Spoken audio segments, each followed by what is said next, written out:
আপনারা একটু বুঝতে চেষ্টা করেন। ইউক্রেন বলে, রাশিয়া বলে ইউক্রেনে নাৎসি আছে, বুঝেন? রাশিয়া দাবি করে ইউক্রেনে কি আছে? নাৎসি আছে। এই কথাটার অর্থ কি?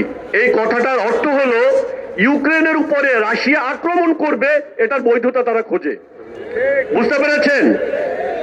বাংলাদেশে জঙ্গি আছে, এই কথা যারা বলে, এই কথার উদ্দেশ্য হলো বাংলাদেশে ভারতীয় আগ্রাসন, আমেরিকান আগ্রাসনকে বৈধতা দেওয়া।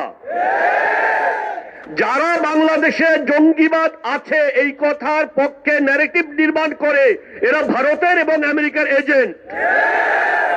আপনারা স্পষ্ট করে বুঝে নেন, যদি বাংলাদেশে জঙ্গি থাকতো তাহলে সবচেয়ে বড় দুর্বল সময় প্রশাসনের কখন ছিল? 5ই আগস্টের পর ছিল না? কোন আইন শৃঙ্খলা বাহিনী ছিল? পুলিশ ছিল?